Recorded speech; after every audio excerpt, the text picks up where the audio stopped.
So there I was, turning 29 and going through a divorce. With 2 young babies in tow, I was terrified. You might be wondering, what on earth was I thinking? Back in the day, it wasn't unusual to be married early. Some of my friends were married at 22 while still in university, so me getting married at 25 was not frowned upon. Looking back, we were babies, and I would have waited a little longer before taking such a huge life-altering step. You see, when I met my ex-husband, he was by no means a rich man. He was comfortable, the bills were paid, but there were no extras. I also believed in building together as a couple, so I wasn't a gold digger, as they call them these days. Suddenly, I was overwhelmed. We were married with a child and no money. He came home exhausted and frustrated. His business partner had broken away and taken all their clients. He was lost. Through his rant and tears, I told him I knew the company secretary of an oil company that I would introduce to him. Surely he would give my now ex some work. The next day we went to the company. I introduced them, and before we left that day, my now ex was given a contract worth a chunk. On our way home, I asked if the potential profit was worth it, and he replied it was beyond his imagination. Little did I know that I had just made one of the biggest mistakes ever. If you'd asked me years ago where I thought I'd be at this point in my life, divorced wouldn't have made the list. I had it all planned out: marriage, kids, a house, the whole 9 yards. But life, as they say, is what happens when you're busy making other plans. And here I was, divorced at the ripe old age of 29. Back to my story. The jobs continued to roll in, one after the other, the money also. Things got better and I couldn't be happier. He didn't want me working in the corporate world. Our second baby had arrived. My full-time job was mum and wife, and I loved it. However, he was still pretty frugal, especially towards me. Maybe he was still nervous about going broke. I constantly made excuses for him. He couldn't be doing it consciously, could he? Rewind back to me, young and in love, a young woman, bright-eyed and full of dreams. That's when I met him, my now ex-husband. He was charming, funny, and everything I thought I wanted in a partner. Dare I say there was an instant connection, a spark, if you will. The proposal was magical, simple. We picked our wedding date to be on my mum's birthday. What an honor that would be for her. The joy, the excitement, the anticipation of spending the rest of my life with the man I loved. And just like that, we were engaged, ready to embark on the journey of a lifetime. Our wedding was a beautiful celebration of our love. Surrounded by family and friends, we vowed to love and cherish each other till death do us part. We were full of hope and optimism. We truly believed that our love would stand the test of time. We believed that we could overcome any challenge that came our way. We were a team, after all.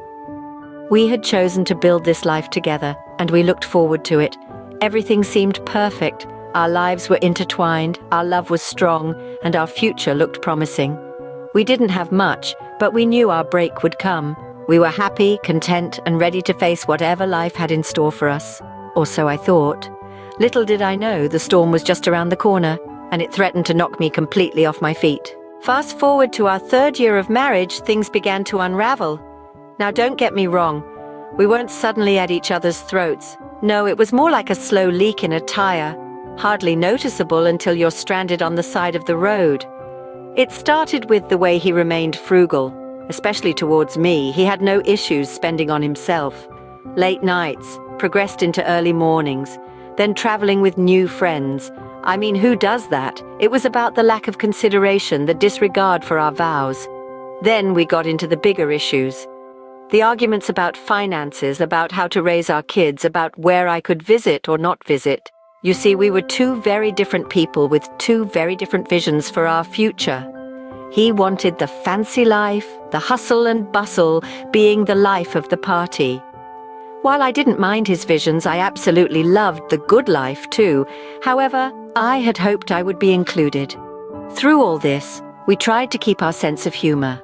I remember once, during a heated argument about our finances, I turned to him and said, "Well, one thing is certain. If we split up, at least we won't have to argue about who gets the debt." We laughed, but beneath the laughter there was a sense of unease, a realization that we were drifting apart. And then the final blow, the one thing that every couple dreads: infidelity. He had been seeing someone else. He met her at the same company I had taken him to for business. I felt like I'd been punched in the gut, but in a way it was a relief. It was the final confirmation that we were not meant to be.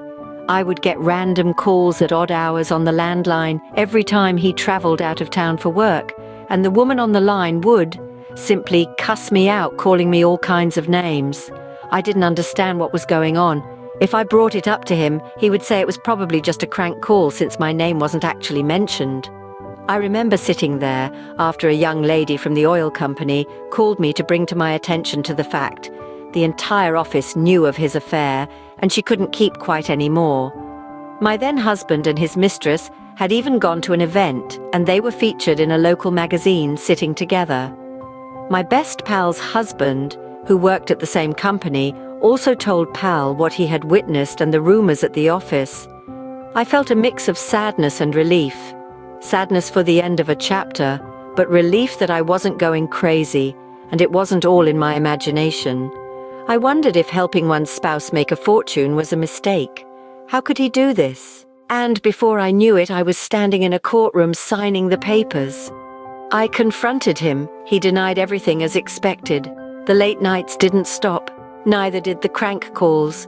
And even with all this, I thought of my children. I didn't want to remove them from their father's house. I was miserable. My marriage was over. I lived in a patriarchal society where the police in certain cases tell the woman to go home and obey her husband. I had to be strategic. I had to be smart if I wanted to leave with my babies. The divorce process, as anyone who's been through it will tell you, is far from a walk in the park. It's a whirlwind of paperwork, legal jargon, and never-ending meetings, not to mention the emotional toll it takes on you. For me, it was like standing in the eye of a hurricane. Everything around me was in chaos, but I was strangely calm, almost numb. One moment, I was married, and the next, I was not. I wasn't just mourning the end of our marriage. I was mourning the loss of the everyday, the ordinary, the routine. It was as simple and as complicated as that, but in some ways it was also cathartic. There was a certain relief in knowing that the storm was finally over, that I could start picking up the pieces of my life and begin to move forward. There was a newfound clarity that came with the finality of it all, a sense of closure, if you will. Of course, there were moments of doubt, moments of regret. I questioned my decisions, wondered if I could have done things differently, but at the end of the day, I knew I had made the right choice. I knew it was time to close this chapter of my life. Looking back, I can say that it was a learning experience, a journey of self-discovery. It taught me resilience, it taught me strength. It made me realize that I'm capable of standing on my own 2 feet, that I can weather any storm that comes my way. So yes, it was tough. Yes, it was painful, but it was also necessary. It was a stepping stone towards a new chapter, a new beginning. And in the grand scheme of things, it was just a blip on the radar, a minor setback in the journey of life. So, there I was, 29, divorced and starting over. That was over 22 years ago. It's a daunting prospect, isn't it? The idea of beginning anew, especially after something as tumultuous as a divorce. It's an opportunity to rediscover myself and to heal. After the dust settled, I found myself in a place of introspection. This wasn't about mending a broken heart, although that was a part of it. No, this was about healing my spirit, my soul. It was about learning to love myself again, to appreciate the woman I saw in the mirror every morning. No matter how broken I felt, I had 2 babies in tow that I had to put into consideration.